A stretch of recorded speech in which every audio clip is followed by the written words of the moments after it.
These are deterministic systems. They can be expressed in terms of equations and algorithms. And then in contrast, there's the judgment school, the judgment category of forecasting, based on prediction, based on the wisdom of crowds, based on genius forecasting, science fiction, invention, inspiration, imagination resides there. So we have the people who build models, create equations, and the people who say, we have expert opinion, and these are the two threads that are going forward simultaneously, the two categories. Since the US election is so fresh in my mind and those of others, and since there was such a large effort in forecasting the outcome of the election, and those forecasts were so wrong, you're entitled to ask what went wrong with this whole field of foresight. Why is it that on the night before the election, I reviewed the polls from 19 different forecasters? These were public opinion polls about who would be the next president. And of the 19, 17 were wrong. Not by a little, but by a lot. There were one or two that were correct, and they predicted Mr. Trump would occupy the White House. One of those was a poll, and one of those was an equation, which gave the answer that the Republicans would win. Why? Now starts all the looking at why the polls were wrong. Well, because there was general belief that someone who is as different as Mr. Trump would not be a viable candidate. He didn't measure up to the historical norms. There was a misunderstanding in our country about the depth of the anger and enthusiasm of some voters. And there were unexpected external events, such as our Federal Bureau of Investigation making pronouncements about candidate Clinton just before the election. These are examples of how current events, how current inventions, current differences from the past can affect our view of the future and decision making. Now, as I introduce our speakers, let me close by stating some limitations for this field and some hopes. A limitation of importance. You could argue reasonably that the bigger computers will give us better forecasting, better decision making, but that may not be true. Bigger machines will not necessarily bring more accuracy. Even if we could replicate the position of every molecule in a system, human or otherwise, and the velocity and the vector directions of these molecules, the system would still elude us in terms of our ability to understand its future state. That's because complex systems at this point cannot be forecasted with any accuracy. Using models to test policies in advance may be a flawed approach. It's certainly the approach that we use in government agencies to try and understand whether or not policies will work.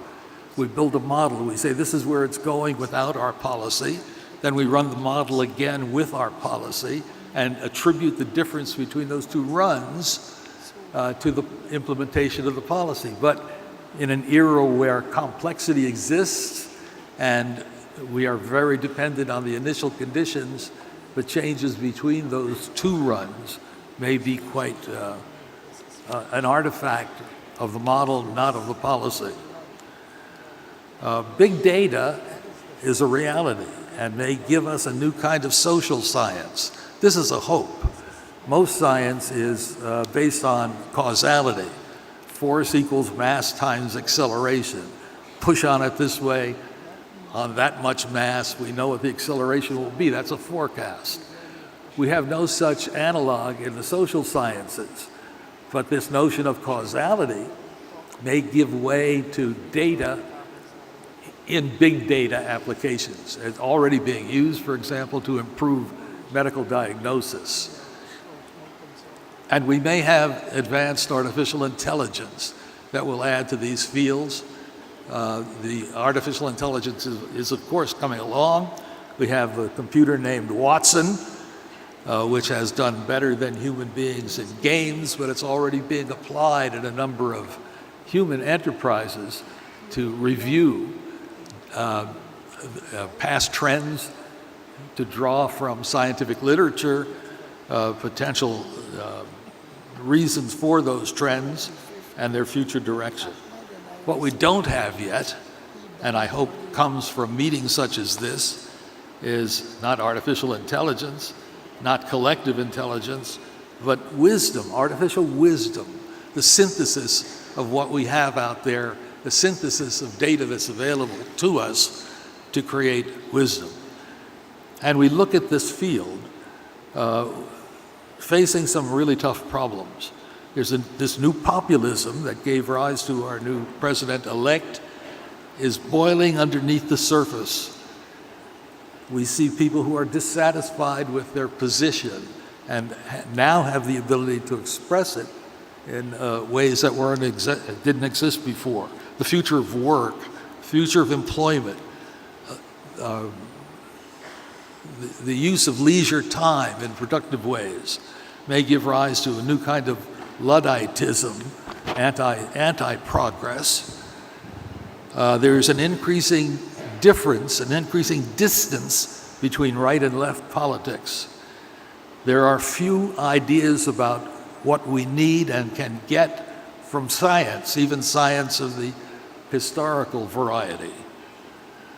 There's a possibility of large-scale terrorism. We have done some studies on the future of terrorism and the possibility of there being a single individual, lone wolf, massively destructive person making use of some of the new technologies, particularly from biology, exists as a threat. I think a realistic threat and an important area that must be addressed. We don't understand what is true. One of the reasons for the new populism is the spreading of ideas, true or false, through social media, the ability to copy it and spread it without any kind of understanding of its basic value or truth, and a long lingering problem in nuclear proliferation must be addressed in the future. Our speakers are Phil Tetlock. He's a futurist. I will introduce him now. A psychologist concerned with measuring good political judgment and identifying who is a good forecaster. From the University of Pennsylvania, where he conducts his research, he is also a best-selling author. New book is Super Forecasting. I give you Phil Tetlock.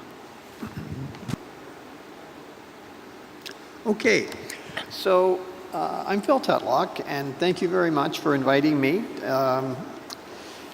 I've been doing forecasting tournaments for a long time.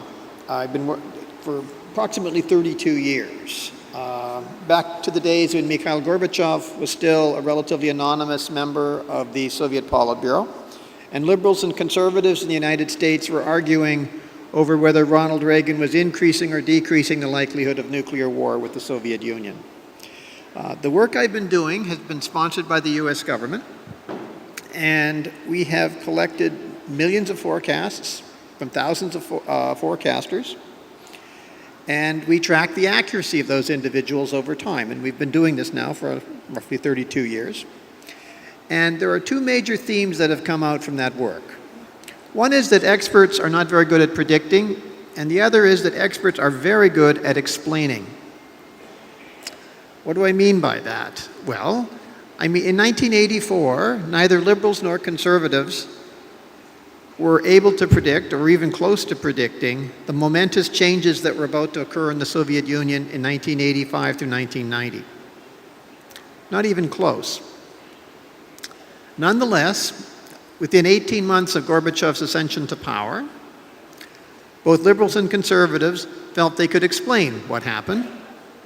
The liberals argued that Gorbachev's ascension to power was not due in any way, shape, or form to the policies of President Reagan, but were due to the weakness of the Soviet economy. And the conservatives argued that credit was due to President Reagan and taking a hardline stance toward the Soviet Union in Afghanistan and elsewhere. Now, this is a pattern that we have seen over and over again when we study expert judgment. Very limited ability to predict, coupled with great confidence and ability to explain after the fact, and a tendency to see relatively little reason to change one's mind in response to the facts. Forecasting tournaments, with the major tool that I use for improving foresight, have the power to make us more honest with ourselves about what we do and do not know. And honesty with ourselves, honesty in confronting our ignorance, is a key condition. It's a necessary condition, but not a sufficient condition for becoming a better forecaster. Now, the benefits of participating in forecasting tournaments have been most clearly shown in a series of forecasting tournaments that were run between 2011 and 2015 under the sponsorship of a US government agency known as Intelligence Advanced Research Projects Agency. And what I want to emphasize to you is that if you want to get the benefits of forecasting tournaments in your country, in your organizations, there are three basic things you need to do. And I'm going to spell out what those three basic things are.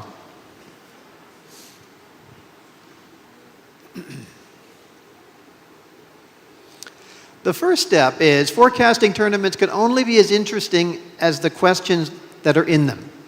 So the first step requires creativity. It requires imagination. For example, in the slide before you here, in the blue circle, we have a theme that the World Economic Forum, Davos, used last year as one of its organizing themes. The notion that the world is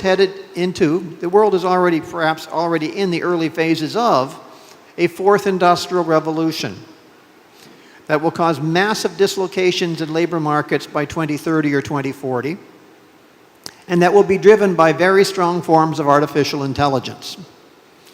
This is called a scenario. It's a big idea. It may be right, it may be wrong, but what are the things we would expect to observe in the relatively near to medium-term future if we are indeed on the historical path toward a fourth industrial revolution? Well, one thing we might expect to observe would be in the spring of 2016 to see the Google program, AlphaGo, defeat the world champion in Go in Korea. That's one very specific indicator, sub-indicator of this larger phenomenon. That indeed did happen. What other things might we expect to observe? Well, we might expect to observe driverless Uber cars picking people up in Las Vegas or Singapore. We might expect to observe major surge in robotic spending. We might expect to observe Watson MD. Watson is the program IBM developed that won the World Jeopardy Championship. We might expect to observe that form of artificial intelligence doing a better job of diagnosing patients than the world's leading medical specialists. So there are a lot of possible things. Half of the accounting jobs in the United States might disappear by 2022, say. These are all sub-indicators. So what we do in forecasting tournaments is we try to populate them with questions that people care about, but are rigorous enough to be resolvable in a relatively short time frame, which means that we can score the accuracy of the people who are participating in the tournament. So we want to combine creativity and imagination on the one hand with rigor and resolvability on the other hand. So that's step one. Step one is populating your forecasting tournament with interesting questions, and we can talk more about various ways of doing that. Step two is a very hard step for many people and many organizations to take. You need to set up systems for scoring accuracy. I gave a talk to the International Monetary Fund about 3 years ago, And you can see here an example of some forecasting that they were doing in 2014. They say that we see a risk that the recovery in the Eurozone could stall, demand might weaken, and low inflation may turn into deflation. We counted 120 uses of the word could, 16 uses of the word might, 5 of possibly. It's virtually impossible for anyone to figure out whether this forecast was right or wrong, because it straddles both sides of maybe. If there had been an economic collapse, they could have pointed to this. If the economy had taken off, they could have pointed to this.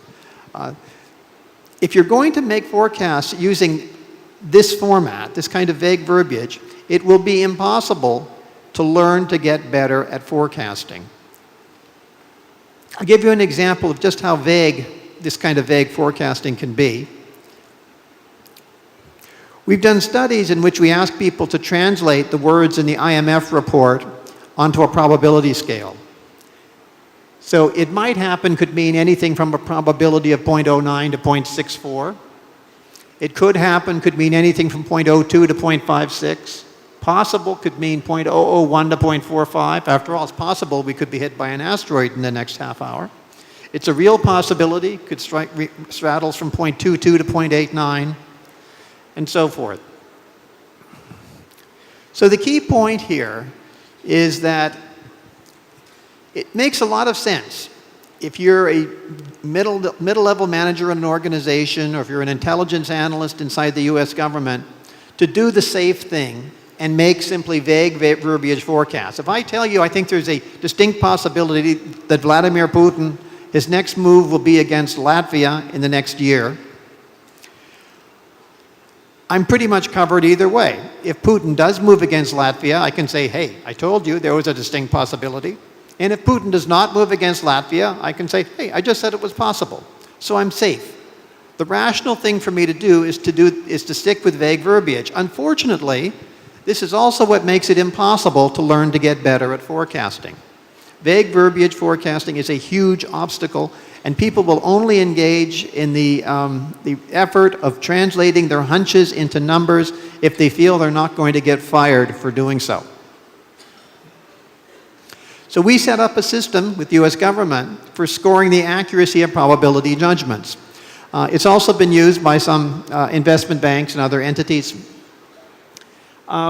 Imagine that you have 3 days of forecasting and you're a financial analyst working for a big bank on Wall Street. And you're asked to predict what's the likelihood that a company is going to report a positive earnings surprise, which of course is associated with usually an increase in the stock price.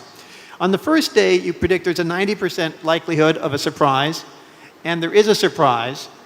This is a method of scoring the accuracy of that judgment. Now, if someone says 90% and it happens, you say, well, that's pretty good.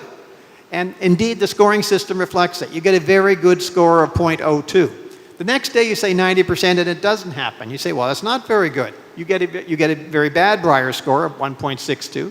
The third day, you simply say, look, I think it's 50-50. And when you say 50-50, that averages out to the accuracy of the dart-throwing chimpanzee, essentially. And you get a Breyer score of 0.5.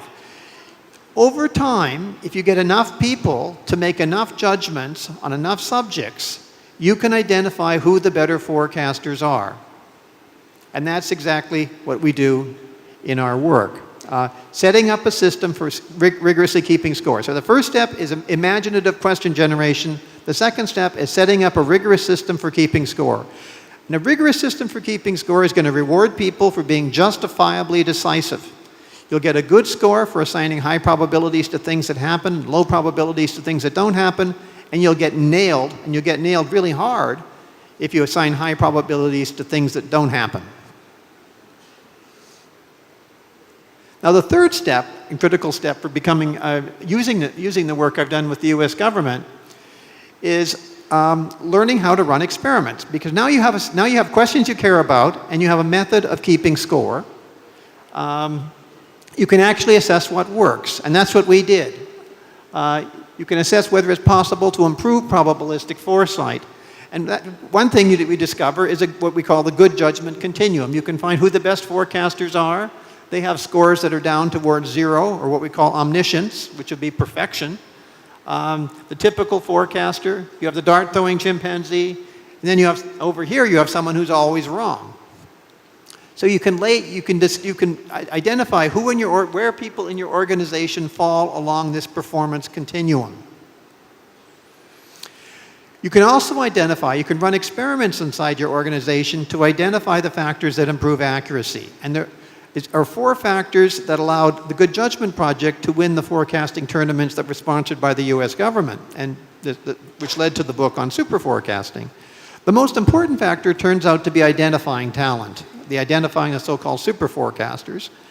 The next factor turns out to be putting people together in teams that work effectively together, and Delphi is an important part of that, and Ted knows a lot about that.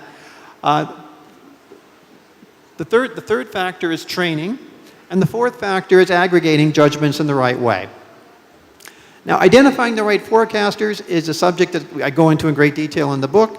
Fluid intelligence matters, numeracy matters, but the most important thing for becoming a good forecaster does not turn out to be your IQ. It turns out to be whether you believe that forecasting is a skill that can be cultivated and is worth cultivating. It's only if you're willing to give it a shot. It doesn't matter how smart you are. If you don't believe it's possible, you're never going to try, you're never going to get better at it. The next thing is training. And here we train people to avoid different kinds of errors that are possible in forecasting, like underconfidence versus overconfidence. And we have training exercises for doing that. The third factor is teaming, and teaching people how to disagree without being disagreeable. A big problem in teams is, of course, excessive agreement. But there are ways of encouraging people and facilitating the expression of disagreement in ways that don't cause excessive conflict. The fourth factor, and this looks a little bit complicated, but it's not, is the value of viewpoint diversity. Imagine that you're a military commander and you have 4 people who are giving you advice on whether there's a terrorist mastermind in a certain location. And one of them, and let's say for sake of argument that they all give you the same probability judgment of 0.7. What should you conclude? Well, the commander will obviously conclude that the answer is 0.7. But that's not necessarily the right thing to do. If the advisors are all clones of each other who are drawing on the same information, then 0.7 is the right answer. But if your advisors have different sources of information that they're processing in different ways, if one of them has access to cyber intelligence, another has access to satellite reconnaissance, a third has access to human intelligence, then you can become more extreme. Okay. So the key points there, the 4 components of how to do better: get the right people, train them the right way, team them the right way, and aggregate their judgments in the right way. Get in the practice of generating pivotal questions you care about, the imaginative process.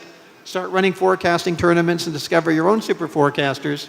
And finally, don't take anything for granted. Continually test the techniques that you're using for improving judgment. Thank you. Mike Singh. He's the Chief Executive Officer at Telecom Carib, Senior Consultant, Fields Telecommunications, Media, and Technology. And I know his search is for more bandwidth. Please, Mike.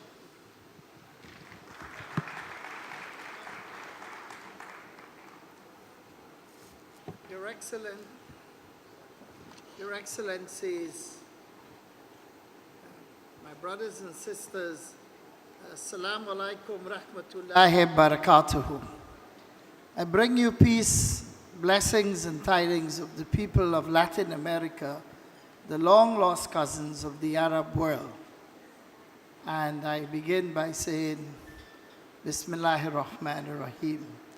It is indeed a great honor and a pleasure to be here in Dubai, in the United Arab Emirates, which you just celebrated 45 years of political independence and fulfillment of the great ideals of the late Baba Zayed and the late Sheikh Maktoum,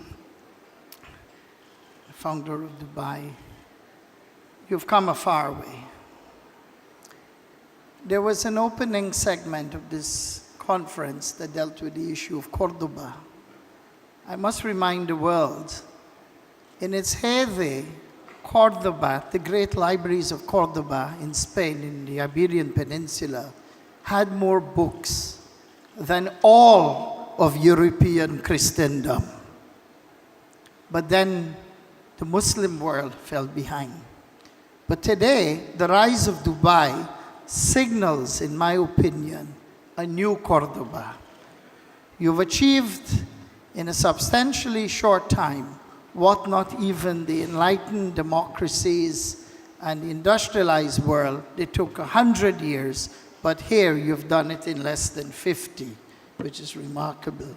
And I attest that to the great and exemplary and selfless leadership of the late Sheikh Mohammed, of the late Zayed Al Nahyan, of the father of Sheikh Mohammed bin Rashid Al Maktoum, and all the other great leaders of this part of the Arab world for having a vision of coming together. Today, like this, you're nothing, but with a clenched fist, you can achieve a lot, and here you are achieving this. Singapore, in 1965, upon its political culmination and independence and establishment under Lee Kuan Yew, had not even a quarter of what you had. They have no natural resources, but their most important resource was their human capital. And in the space of 30 years, Singapore went from being a malaria-infested backwater of Southeast Asia to becoming one of the most envied economies in the world because of the emphasis placed on facts. If we do not deal with the reality that confronts us, then we are in great denial. The Economic Development Board of Singapore was established specifically to benchmark where they were and where they needed to be. So a lot of emphasis went into harnessing raw data, understanding the needs not only of their population, but understanding what will drive investor confidence. You can build the best infrastructure, you can build the best buildings, but if you do not have competent human capital, then this is all a moot point. So the most important arbiter in driving growth, in driving innovation, is human capital. And that can only be achieved when you have an equal playing field in terms of access to education. I grew up in a home without a telephone or a television, but I ended up going to work for AT&T. And this is because my grandparents believed strongly, and my parents, in the importance of education.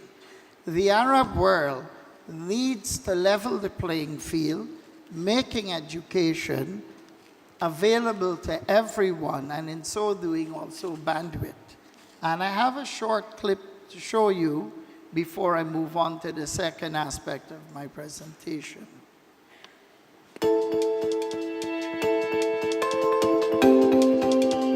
Steve Jobs said, "Everyone here has the sense that right now is one of those moments when we are influencing the future." The world as we know it is changing to a world with a rapidly increasing population, digitally wired, interconnected through telecommunications and the internet, where local is now instantly also global. All sectors of society and business demand instant, fast, and secure connectivity. The world is in the midst of massive economic challenges and change, where the old traditional order of the North and West is no longer dominant. BRICS, Brazil, Russia, India, China, and South Africa are an emerging economy that is increasingly being recognized as a major contributor to global financial stability and growth. South Africa is positioned as the gateway to Africa and is connected to 21 African countries through WACS, the West African Cable System, as well as SEACOM and EASY, East African Submarine Cable Systems on the east. Brazil has a similar footprint in South America, connecting all major South and Central American countries. Telecommunications, entertainment, financial data, health, education, security, governments, all demand fast, secure, and instant connectivity to enable economies to compete on the global stage. As the demand curve swings towards the east, the current digital infrastructure will in future not be able to support the vast data. China is most likely to become the leading destination for internet traffic by 2030. BRICS Cable aims to service this demand by supplying a 12.8 terabit turnkey, state-of-the-art fiber optic cable from Vladivostok in eastern Russia through China, India, and South Africa to Brazil and finally to the USA. A massive opportunity exists where the vast bulk of the world's population could link themselves via the BRICS cable.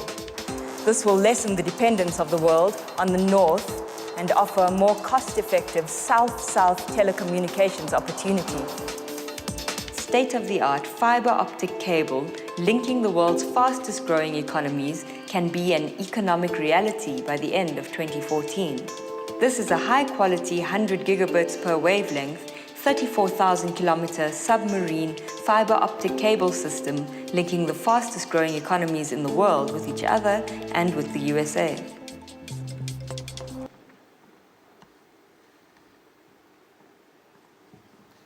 Today, we all know the pendulum has swung from the west to the east and from the north to the south. The growth factors are going to be India, China, the Middle East, Sub-Saharan Africa, and Latin America. Dubai occupies a pivotal geostrategic position, and it's very important for Dubai to bring this cable here so then it can take the next wave of innovation. We are hearing every day about the Internet of Things, virtual reality.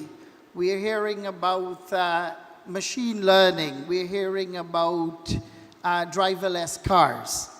All of these things are happening, but they cannot happen and give you the value that you need without sustainable and adequate bandwidth flows. And I wish to propose to the Mohammed bin Rashid Foundation, to the government of the UAE, that Dubai must fulfill its manifest destiny of becoming the innovation hub that will connect the East and the West. You already have two of the world's best air links with Etihad in Abu Dhabi and Emirates here in Dubai. So there is no reason why Dubai should not take this a step further in becoming the hub for all of internet clearance, for all the traffic that's going to go east to west. The next big challenge I will tell you will face in this part of the world is cybersecurity. Cyber war is real. And you know, right around you, you've got friends and you've got enemies. And this is going to become the next big challenge in the future. I wish to express my sincere thanks to His Excellency Sheikh Jamal and Mohammed bin Rashid Al Maktoum Foundation for inviting me here and sharing with you briefly, and to thank each and every one of you for the splendid effort and diligent work I saw for myself last night that went into making this event what it is. Shukran, and may Allah bless the people of the United Arab Emirates, and look forward to many years of partnership between Latin America and the Middle East. Assalamu alaikum.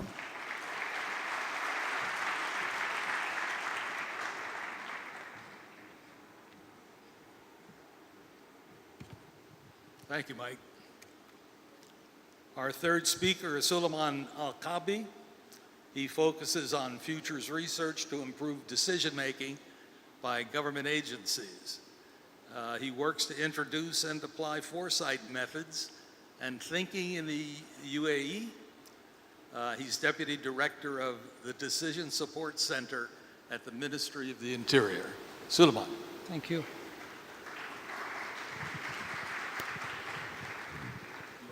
No, I have one. They're not going to hear you. Oh, you got that? Yeah, I got that. بسم الله الرحمن الرحيم. السلام عليكم ورحمة الله وبركاته. من منا ما فكر في المستقبل؟ من منا ما سأل نفسه كيف بتكون مدارسنا في المستقبل؟ هل بتكون في مدارس أصلا في المستقبل؟ كيف شكل الفصول الدراسية في دولة الإمارات بعد 20 سنة من الآن؟ ما هي الوظائف اللي بتختفي من دولة الإمارات العربية المتحدة خلال 20 سنة القادمة؟ ونفس الوقت شو هي الوظائف اللي بتطلع خلال هالفترة؟ مثل ما قال اليوم في المحاضرة الأولى دكتور توماس، قال إن أكثر عن 2 مليار وظيفة حتى 2030 بتختفي، وبتطلع بدالهن 2 مليار وظيفة ثانيين. شو هي الوظائف اللي بتختفي من الإمارات وشو اللي بتطلع؟ وكيف لازم نستعد لها من الآن؟ كيف نطرش الناس اللي بتدرس من الآن، نستعد لهذه الوظائف ونطرشهم من الآن يدرسون في هذه الوظائف اللي بتطلع في المستقبل؟ شو هي الجرائم المستقبلية بعد 20 سنة في دولة الإمارات؟ شو هي الجرائم المستقبلية اللي بتواجه شرطة دولة الإمارات؟ لازم نستعد لها من الآن. كل هاي التساؤلات بيجيب عليها استشراف في المستقبل. اليوم في محاضرتي بتكلم عن استشراف المستقبل بشكل بيسك، علم أكاديمي وليس فلسفي. استشراف المستقبل بالمصطلح العلمي البسيط هو القدرة على معرفة ما قد يحدث في المستقبل. شو هي التحديات اللي بتصادفني في المستقبل وأعمل لها خطة استراتيجية من الآن عشان أمنع وقوعها؟ وشو هي التحديات المستقبلية اللي بتصادفني؟ فهناك فرص، هناك تحديات مستقبلية، هناك فرص أنا لازم أقتنصها من الآن، هناك تحديات مستقبلية لازم أعمل لها خطة استراتيجية من الآن عشان أمنع وقوعها. استشراف المستقبل تخيل عبارة عن كرة كبيرة أو دائرة، وارمى فيها كل المصطلحات الاستراتيجية اللي أنت تعرفها: رؤية، رسالة، خطط استراتيجية، أهداف، مبادرات، مشاريع، تنبؤ، سيناريوهات، كل هاي تحت منظومة استشراف المستقبل. إذن استشراف المستقبل هي المظلة اللي تظل كل المصطلحات الاستراتيجية. يثور تساؤل آخر: شو الفرق بين التخطيط الاستراتيجي واستشراف المستقبل؟ هل هم مكملين لبعض؟ هل كل مصطلح يختلف عن الثاني؟ أم هم مصطلحين نفس المفهوم نفس الفكرة؟ استشراف المستقبل هو عبارة عن مدخل من مدخلات التخطيط الاستراتيجي، وفي نفس الوقت التخطيط الاستراتيجي هو مخرج من مخرجات الخطة الاستشرافية. معناته أن أنا أول شيء أبدأ بالخطة الاستشرافية، أو من بعدها تتمخض لي خطة استراتيجية وابتكار. فأول شيء هي استشراف المستقبل، بعدين يأتي الخطط الاستراتيجية. استشراف المستقبل طويل المدى، الخطة الاستشرافية طويلة المدى، 10 سنوات، 15 سنة، 20 سنة، طبعا على حسب العلماء كل واحد عنده رأي معين. تخطيط استراتيجي مثل ما أنتم عارفين 3-5 سنوات، وبعد منهم قال إلى 10 سنوات. استشراف المستقبل فيه تخيل، فيه ابتكار، فيه إبداع أكثر عن التخطيط الاستراتيجي، لأنه يبدأ يتكلم عن الغموض، لأن الاستشراف المستقبل فيه غموض أكثر عن التخطيط الاستراتيجي. أيضاً شيء مهم في استشراف المستقبل أنه يركز على التوجهات المستقبلية اللي حاصلة حول العالم بشكل عام. أما التخطيط الاستراتيجي يركز على البيئة الداخلية في الخطة الاستراتيجية. فاستشراف المستقبل يشوف شو الويك سيجنالز اللي صاير في العالم، شو الترند، شو الميجا ترند، شو الوايلد كارد، شو الدرايفرز الموجود حول العالم اللي بيأثر على السؤال أو الدراسة الاستشرافية اللي أنا بأدرسها. دائما أعطي مثال السفينة في الفرق، عشان أشرح الفرق بين استشراف المستقبل والتخطيط الاستراتيجي. تخيلوا أنتم حاليا في سفينة، السفينة هي مؤسستكم، هي وزارتكم، هي البيئة اللي أنتم عايشين فيها اللي تستشرفون من خلالها، وأنت قائد هاي السفينة.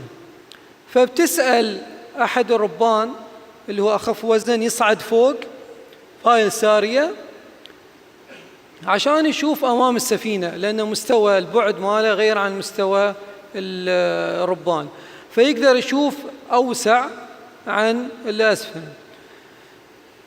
فربان السفينة اللي هو أنت تسأله يا مستشرف، يقول لي شو اللي صاير في المستقبل، شو اللي بيصادف السفينة، امسح لي الأفق. فيقول والله أنا حسب الأدوات اللي عندي وحسب خبرتي أنا كمستشرف قاعد أشوف في متغيرات كثيرة بتواجه السفينة اللي هي مؤسستك مثلا. والله أنا قاعد أشوف في المدى البعيد أشوف منطقة رمادية ضخمة وبجانبها منطقة تقريبا خضراء، لكن مش متأكد، لكن أنا أتوقع أنها تكون جزيرة. احنا قلنا استشراف المستقبل، قلنا في فرصة في تحدي.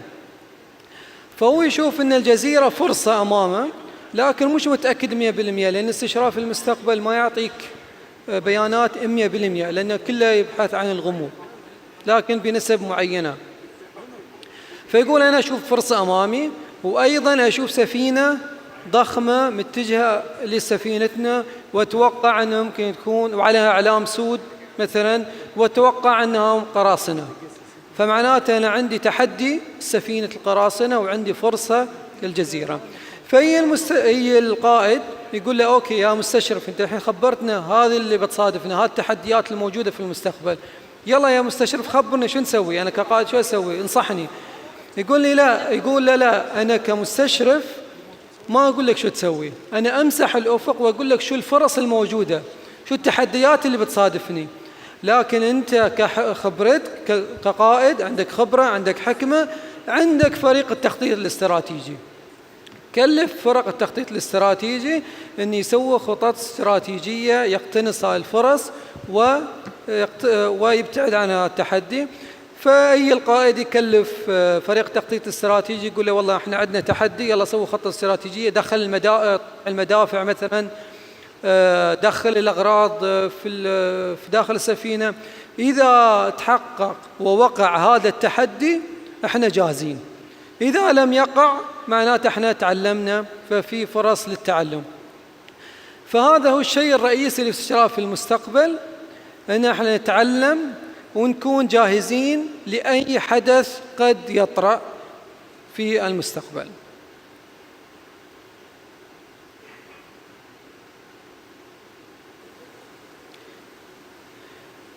شو هي خطوات استشراف المستقبل؟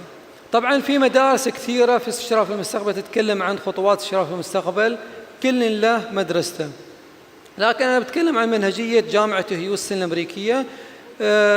عنده منهجية لاستشراف المستقبل عبارة عن 6 خطوات، من بداية تأطير العمل وعمل الأهداف للدراسة إلى تنفيذ ووضع خطط استراتيجية. هو يقول الاستشراف المستقبل عبارة عن 6 خطوات. أول 3 خطوات يعتبر هي استشراف المستقبل، هي وضع الخطة الاستراتيجية، وضع السيناريوهات المستقبلية، أوكي، وضع الخطط الاستشرافية. والخطوة الرابعة والخامسة والسابعة والسادسة هي عبارة عن مرحلة التخطيط الاستراتيجي. وهذا احنا في دولة الإمارات أو في العالم العربي يوم نسوي خططنا الاستراتيجية نبدأ من المرحلة الرابعة والخامسة والسادسة، نسوي الرسالة والرؤية والمبادرات وبعدين ننفذها. خططنا الاستراتيجية ليست مبنية على خطة استشرافية. أنا ما نقول خططنا الاستراتيجية خطأ، لكن كل ما كانت الخطط الاستراتيجية مبنية على خطة استشرافية كل ما زادت فرصة نجاح هاي الخطة الاستراتيجية وتحققت أهدافها. أدوات استشراف المستقبل على حسب ميلينيوم بروجكت، مشروع ميلينيوم، قال أن هناك أكثر عن 36 أداة من أدوات استشراف المستقبل. وزعته طبعا على 6 نقاط، على 6 مراحل. أنت كمؤسسة تقدر تطبق أي أداة أنت تشوفها مناسبة لمؤسستك. أنا كخبرتي اشتغلت مع أكثر عن مؤسسة حكومية في الإمارات. معظم المؤسسات الحكومية في دولة الإمارات تؤيد أو تحبذ استخدام السيناريوهات المستقبلية، استخدام فيوتشر ويل اللي هو دولاب المستقبل، استخدام أداة الهورايزن سكانينج واستخدام الدلفاي. ما بجري عشان ما في وقت، ما بتكلم عن كل الأدوات، لكن بقول أداة تخطيط السيناريوهات المستقبلية. احنا قلنا هناك 36 أداة من أدوات الشرف المستقبل، من ضمن السيناريوهات المستقبلية. إذا أنا قلت بستخدم أداة السيناريوهات المستقبلية، هناك 26 أداة تحت السيناريوهات المستقبلية، لازم أختار واحدة منها، وأنا أستخدم الGBN اللي هو Global Business Network.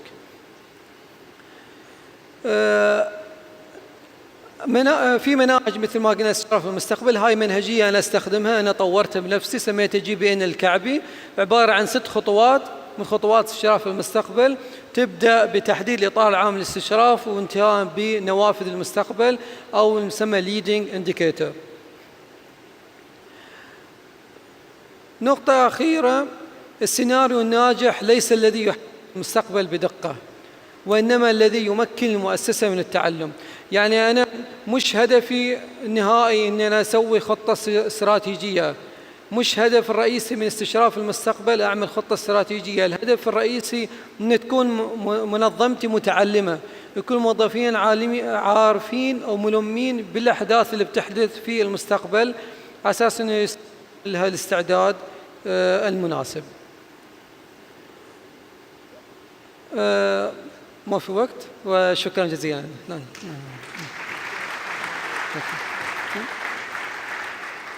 Thank you. You need it?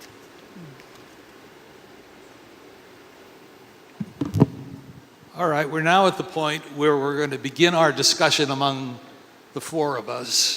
And as soon as that flags, we will open it for questions and answers from the audience. So, my 3 colleagues, do you want to pose a question or make an observation to the other people? Phil? Looks like you're ready. Well, I would make, is it sound coming through? Yes. Testing? Testing, okay. So I would comment on the complementarity between the scenario approach that was just described and the tournament approach.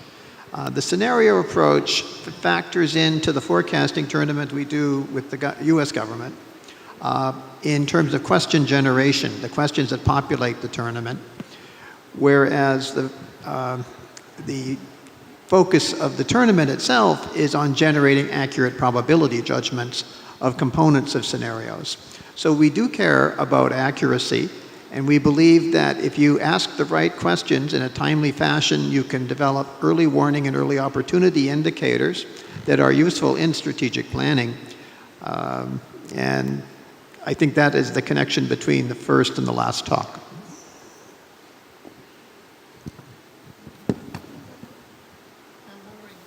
To take questions from the audience. I will. Do you want to make any comments? Other than, I'm very impressed with the pace of rapid growth here, and I think, broadband is also like clean water and education and inalienable human rights, and both Du and Etisalat should open the pipes and flood this place with all the broadband they can give. Thank you. Suleiman? I have a couple of comments. Phil, an observation. Sometimes forecasts that are wrong are very useful. Sometimes people who always get it wrong are useful also. Because if you could identify somebody who always gets it wrong, you'd go to him and say, "What do you think?" And then you'd know what not to believe. As a matter of logic, I would agree 100% with that observation that people who are always wrong would be extremely useful inverse indicators for an investment strategy. Yes. And the like. Unfortunately, nature isn't quite that kind. There are very few people who are that consistently wrong. There are lots of people who are not too much more accurate than the dart-throwing chimpanzee and are essentially at chance accuracy. The challenge is getting above that threshold. But it's actually hard to be consistently worse than the dart-throwing chimpanzee. Yeah, you've got to get a bad chimpanzee, right? And Suleiman, I'll make an observation about scenarios.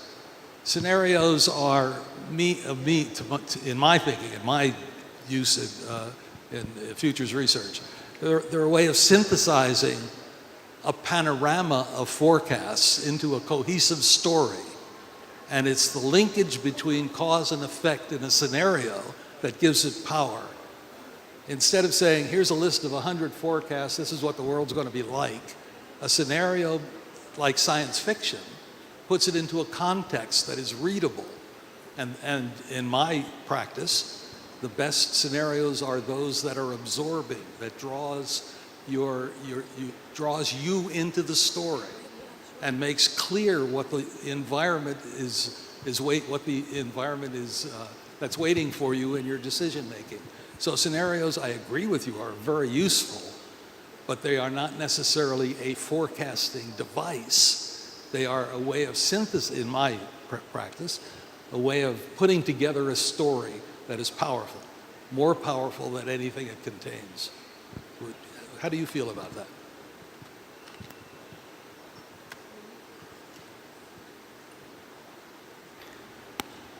Just in my experience in 2 years or 1 year in scenarios, it's hard to say that. There's too many tools to use under scenario, or too many methods under scenario. It depends on which method you use it. The most important to use it in scenario is the input for the scenario. How accurate the information you collected. If you collect more information related to the project, you will find accurate scenarios. Okay. In the Millennium Project, one of the scenarios we constructed perhaps 15 years ago involved a story, cause and effect story, about a terrorist who gets a hold of a weapon of mass destruction. He builds it in his mother's kitchen. And we named that terrorist, that kind of terrorist, a CMAD, S-I-M-A-D, CMAD, single individual, massively destructive. And this guy has some crazy idea, and the crazy idea is he's got to wipe out half of the world's population. So he goes about his business, he's undetected, and so the scenario is absorbing. Who is this guy? What's he after? It drew people into it. And now, 15 years later, we're seeing the real possibility of a CMAD emerging. He's in his mother's kitchen, and he's cooking up a virus, a human virus that can trigger an epidemic, or something like that. So the scenario in that case was a warning. It was not a forecast, although it turns out to be worrisome. It was a warning, and it made that warning persuasive. So it was the essential way it was put together, the way it was written, the way it, therefore, some of the best scenario writers are science fiction writers. So, because that's their practice, that's their job. And a good scenario is one which tracks through cause and effect. This happened and the result is this. This happened and the result is that. And on the quantitative side, there are now some models being built that trace that cause and effect. So they are networks. And beginning with this pebble dropped into the pond, we see the ripples going out and trace why this ripple's bigger than that one, and having done this, then that follows, and so on. So that even though we classify scenarios as qualitative, imaginative, there are parallels on the quantitative side where we can, for example, the work done in New Hampshire on the neo starvation, the limits to growth work, which was a model, a quantitative model, and it showed like Malthus, we were going to run out of food, we were going to run out of materials, raw materials. The curves crossed, demand and supply crossed. And that was proven to be incorrect shortly after it was done 20 years ago, because in fact there were new inventions, and the new inventions eliminated those shortages. But it was useful even though it was wrong, which is the point I was making, because it raised to discussion limits to growth. Please. We are in deep agreement. So forecasting tournaments without scenarios are intellectually sterile because they don't have that imaginative component. But scenarios that aren't grounded in early warning and opportunity indicators are not sufficiently specific to give useful guidance to policymakers. Good, thank you. But the policymakers like a good story too, right? Any other comments, back and forth? Okay, questions from the audience? Yes, sir. Please. You need a mic. Take my. Hello.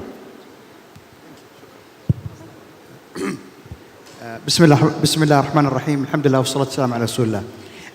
وليد حسين, األسبق Advanced Research Center, Saudi Arabian Oil Company, Saudi Arabia. Thank you very much, distinguished panelists, for extremely outstanding and intellectually rich thoughts, observation, and views. Two brief questions. We heard this morning the definition of the wisdom and the genius of the crowd. Would you kindly highlight what this term stands for? The other question is, we are now at a paradox. We saw that there are technologies coming up our way in this part of the region. We talked about artificial intelligence, robotics, Internet of Things. Now, this part of the world is in an urgent need to create jobs for young people. 60% of the MENA region population is less than 20. Demographics are extremely very serious. So what can we do at the societal, cultural level to prepare countries for this, what seems to be unavoidable change coming up our way? Thank you very much again for a very intellectually rich discussion. Good questions as well. Thank you. Anybody want to tackle them? Phil? One of the great challenges in the work we do is how to extract wisdom from crowds while tamping down the madness of crowds, because we all know that crowds can be crazy as well as wise. We use a variety of tools, some of them grounded more in human psychology, others grounded more in statistics. The tools grounded in human psychology, one of the most important is a technique that I know Ted has used and others have used, known as Delphi.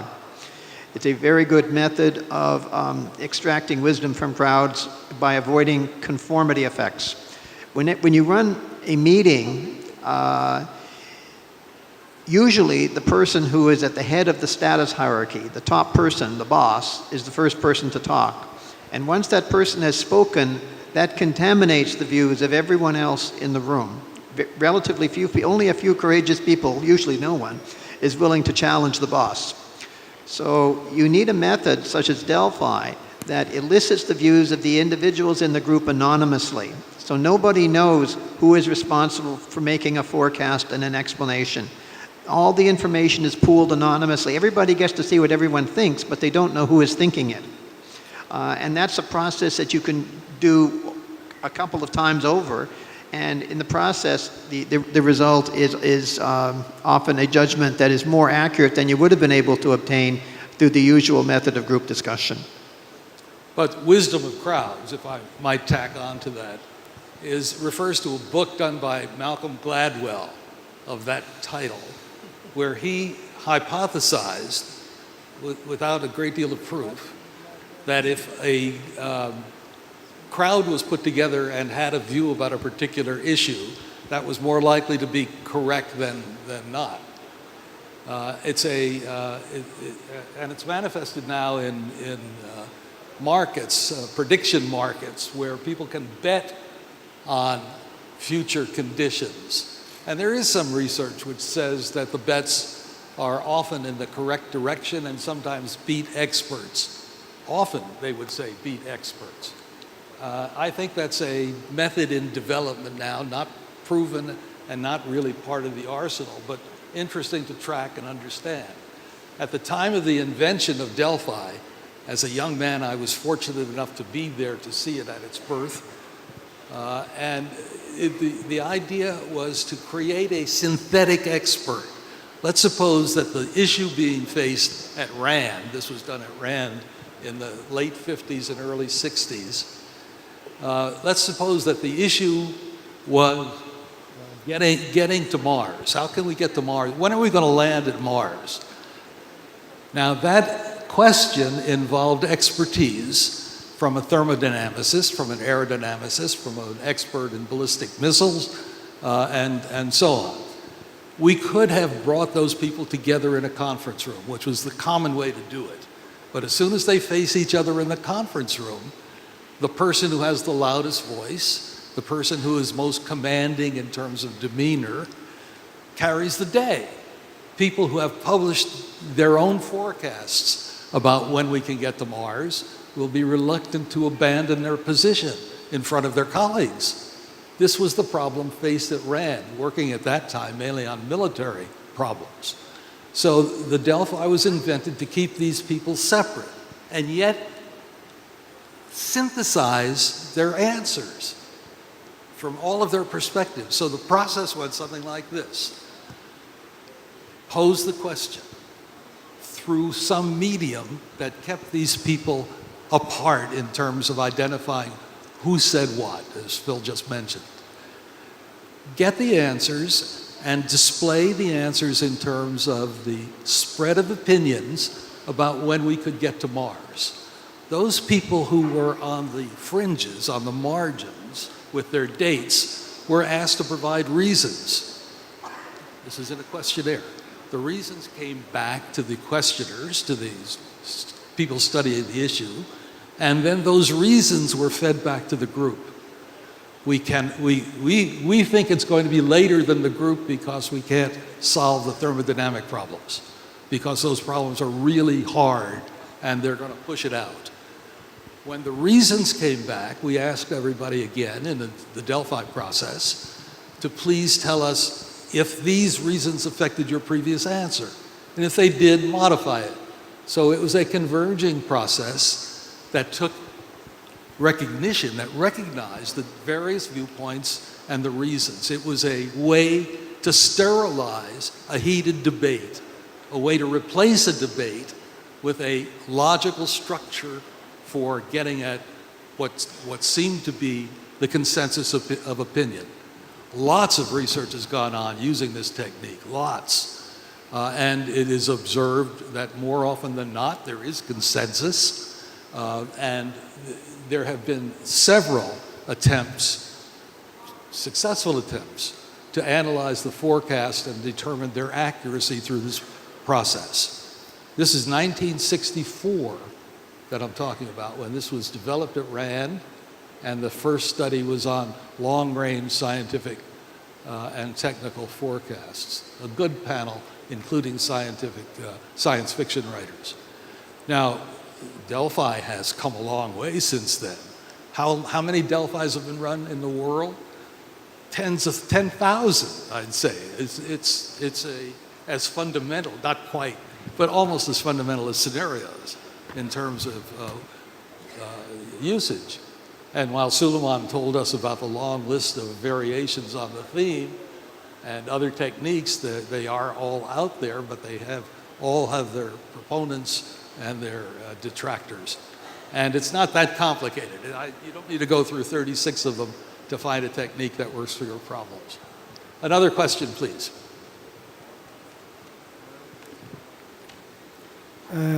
نعم هناك سؤال هنا عفوا. I can't see who's speaking. Oh, yes, sir. Go ahead. بداية تحية طيبة لكم. فعلا كانت جلسة مثمرة ومنتجة جدا وفادتنا وعمت علينا الفائدة والعلم. أتقدم بالشكر الجزيل للشيخ محمد بن راشد ودولة الإمارات العظيمة التي دائما تكون اليد الأولى والسباقة لها للعلم والمعرفة وتنمية العلم وتنمية المعرفة. أنا الدكتور سيف الدين أبو نحل، أستاذ القانون جامعة العلوم الحديثة. لي فقط بالمداخلة هذه سؤالين من خلال الاستشراف وما دونته بملاحظات في عقلي في هذا الموضوع. استنتجت أن الاستشراف هو توقعات وتخمينات وفرضيات معينة، وبصراحة الاستراتيجية التي أعددتموها لعرض هذا الموضوع جيدة، لكن سؤالي متى نطبق ما توقعناه؟ متى نطبق الوقت الذي يكون وقت صحيح لتطبيق ما استشرفنا به وما توقعناه وما وضعنا له من تخمينات وفرضيات؟ هذا السؤال الأول. السؤال الثاني بموضوع التعليم. نحن في عملية تسارع وتطور ونمو، تسارع شديد، عجلة تدور بسرعة معنا. كيف نربط جيل الشباب والطلبة بهذا التسارع الذي يمتد بسرعة ويتقدم كسرعة الصاروخ هذا؟ كيف نربطه مع الشباب وكيف نجعل حلقة وصل بين التقدم والنمو وبين الشباب وعقولهم واستيعابهم لهذا التطور الرهيب؟ وشكرا.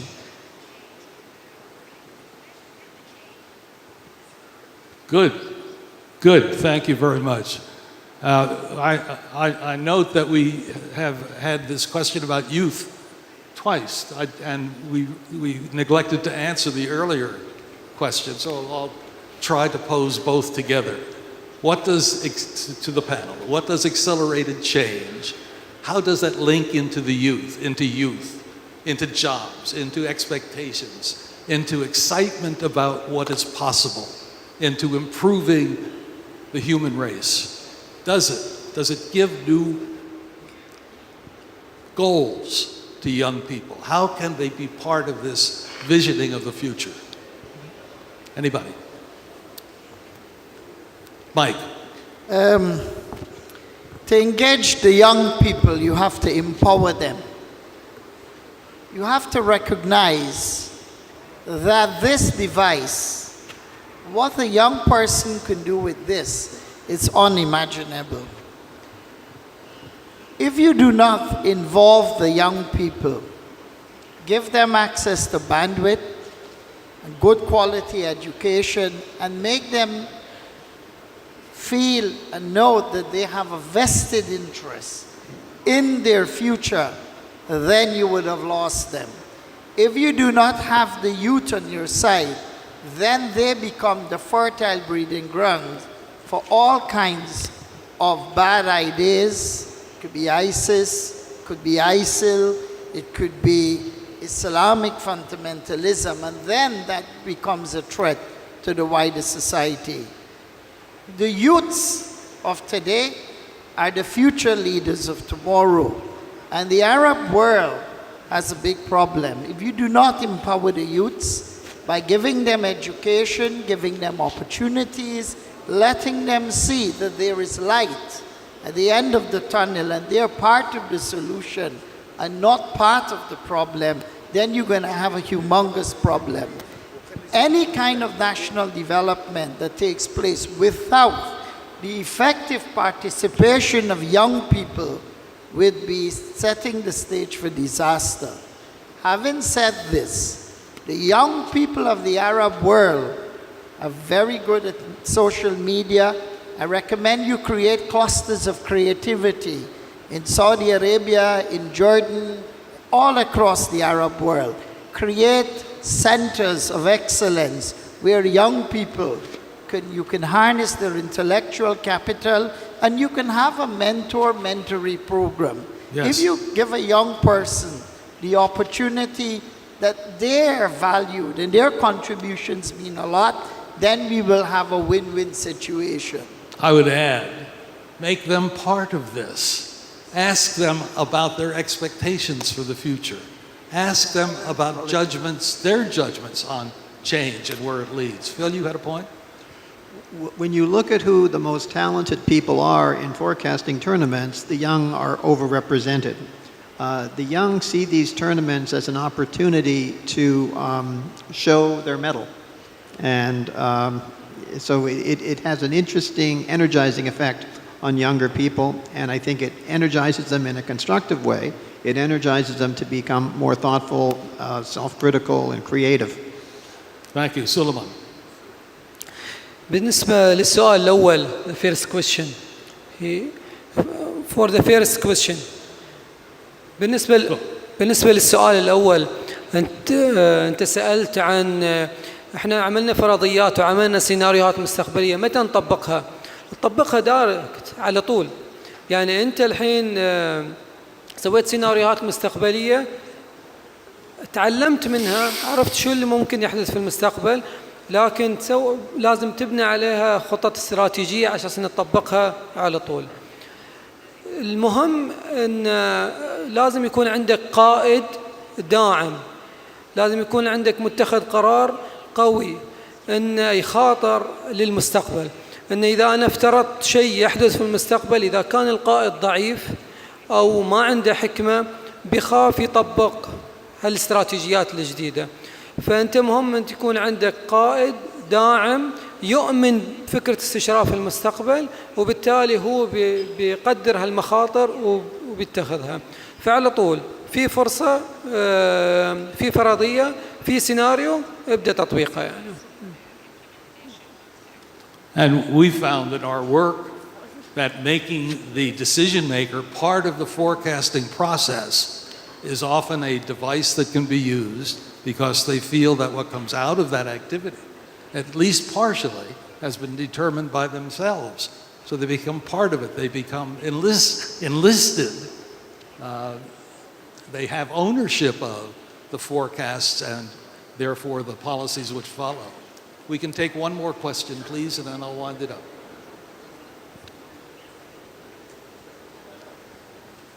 Assalamu alaikum. I am here. Left side. Yes. Who has the microphone? I have the mic in the second line. Yes. My name is Fatma Swedi. I am head of knowledge management in one of the government organization. My question related to the future insight or future forecast.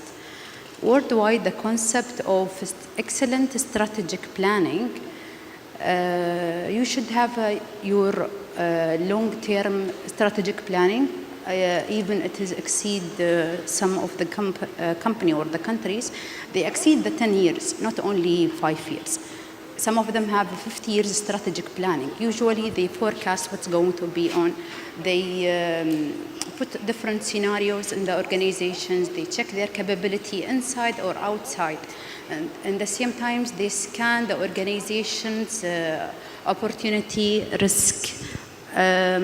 So correct me if I am wrong.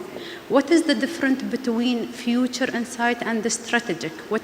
From my perception, I can see it is only they add flavor to the strategic planning and they call it future, and it's become trendy words.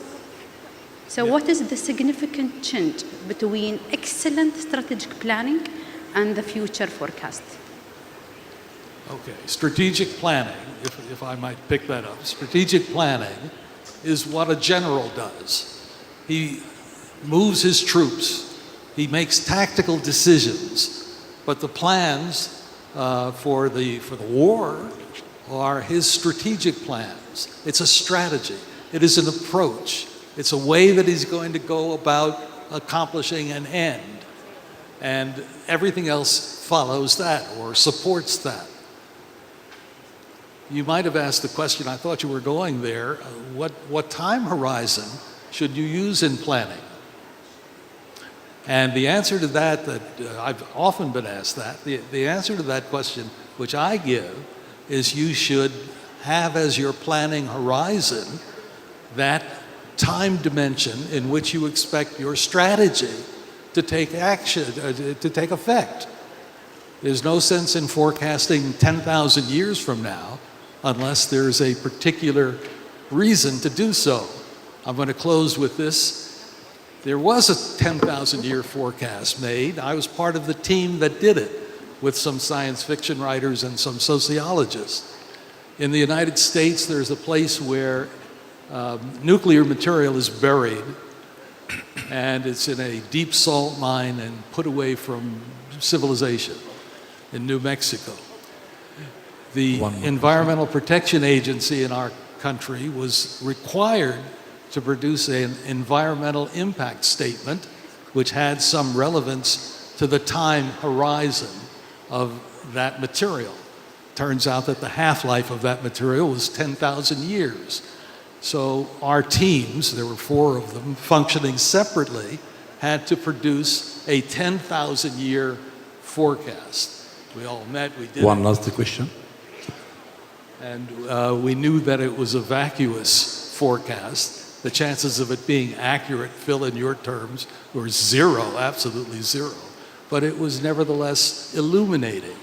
And the scenarios that came out of that activity were used by a design team to design indicators of danger that would survive changes in language, changes in civilization, impacts of meteorites, and anything else that could be thrown at it. So even though it was an impossible task assigned to the futurists, it produced some useful output in that sense. Gentlemen, thank you. Good contributions and very, very useful discussion. Thank you.